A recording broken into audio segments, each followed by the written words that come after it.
Welcome back and Happy New Year. It is January the 2nd. I hope you had an opportunity to spend a lot of time with family and friends over the Christmas holidays.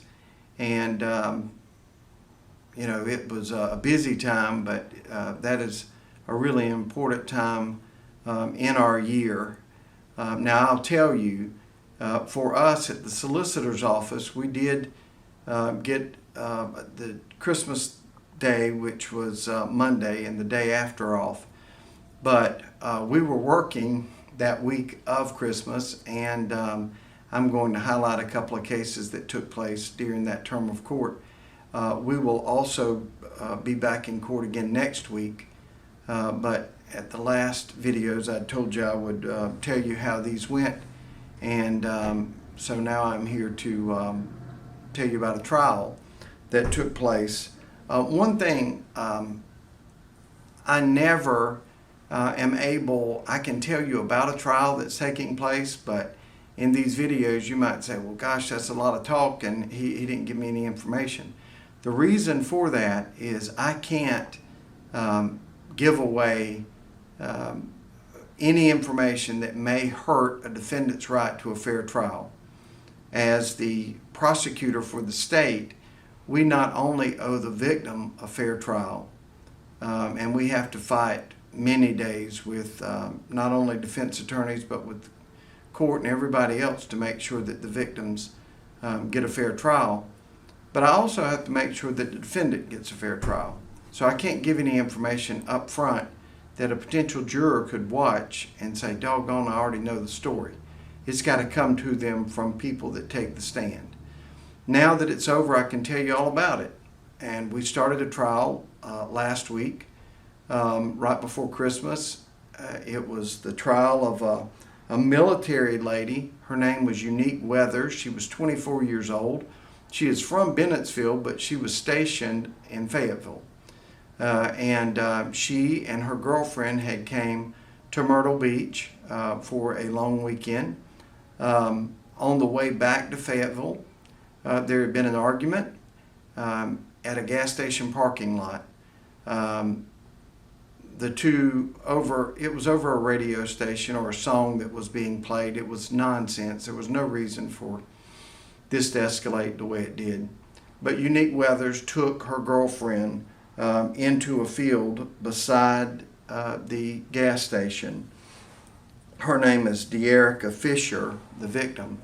She took her into this field and shot her. And it is a case unlike any that you would see in Horry County. Most of it was caught on video. There were people that were around that field and around that gas station that heard the commotion and videotaped it. People were driving by and videotaping part of this, and the police officer's camera caught the fatal shot. Now, we had offered Unique Weathers a plea to murder. She had absolutely no record, obviously. She was in the military. We had offered her a plea to murder, which is a mandatory minimum of 30 years. She rejected that plea offer. She said she wanted a trial, and she was given a trial. But she did get a fair shake at a plea offer, and she rejected it. About a month after the plea offer, she had 12 people just like you sitting in a jury box, heard all of the evidence, saw the videos, and convicted her of murder. And because of that, she's got life imprisonment without the possibility of parole. You are going to, whether we like it or not, you are going to get a better sentence if you plead guilty 99% of the time than if you go to trial. Because the judge only gets to hear basically mitigation. If you go and plead guilty, you say, Judge, I did it, but here's why I did it. And you don't get the rest of the story. At a trial, the judge gets to hear all of it. And she got, instead of 24, she would have gotten out when she was 54, 55. Because she was convicted, she got life imprisonment without possibility of parole. She'll never see the outside of a prison again. And when I say this is commonplace, the federal system does it every single time. Whether the prosecutors in a federal system like it or not, when you come up, if the person takes responsibility early, they have a grid or a structure, and they automatically get certain points for taking responsibility early. The state almost tracks that, not completely, but the state tracks it, same type of grid. If you come in and you take responsibility and say, I did it, then you're going to get less time. Now, Unique Weathers will spend the rest of her life in prison. It was 10 minutes of sheer lunacy. There was no reason for her to have done what she did over a radio station or a particular song. But a lot of times, logic leaves when you get angry over something. And the penalty for that is life imprisonment.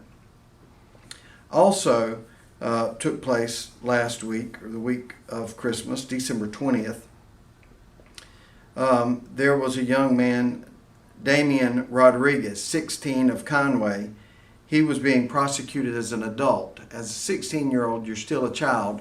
We had to go through a waiver hearing and have that child waived up and to become an adult because the crime was so serious. Damian Rodriguez had killed a 14-year-old.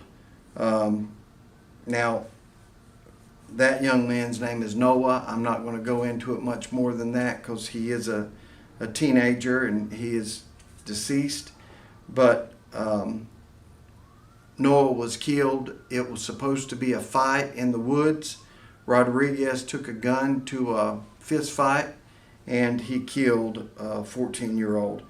Damian Rodriguez, 16, of Conway, chose to plead guilty before trial, and the Judge Culbertson, gave him 35 years in prison.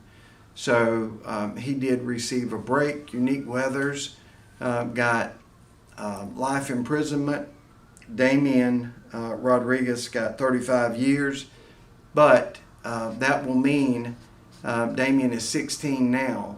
So all of Damian's 20s will be in prison. All of his 30s, 30-something, will be in prison. And Damian will be about my age by the time that he gets out of prison. It is a stiff sentence, but whatever sentence that came down, nothing brings Noah back from what would have been just a fist fight in the woods. And it's unfortunate, but that's two very young people that are going to spend a substantial portion of their life or their entire life in prison for crimes that were committed. That's also how a stark contrast in what people get for a plea, whether the state wants them to plea or not. There's plenty of times that I don't want you to plea, and I've told defense attorneys, but I can't keep a person from pleading. It is just what it sounds like. I, as a defendant, plead guilty, or I, as a defendant, plead not guilty. And if I say I want to plead guilty, it doesn't matter that I jump up and down and say, I don't want him to plead guilty, Judge. They get an opportunity to plead guilty. And they're going to get a lesser sentence, and Mr. Rodriguez got 35 years instead of life imprisonment. But it is a substantial penalty. And I tell people all the time, in other states, South Carolina, murder is day for day. South Carolina, life imprisonment means you die in prison, and then they take you out in a pine box. In other states, in New Mexico and a lot of those other states, it may be only for a quarter of the time that you actually hear. But in South Carolina, it's very tough sentences. So those are two that took place before Christmas. We are not in court this week, but I've got some stats that I want to bring to you at the beginning of the year, and we will cover that next time.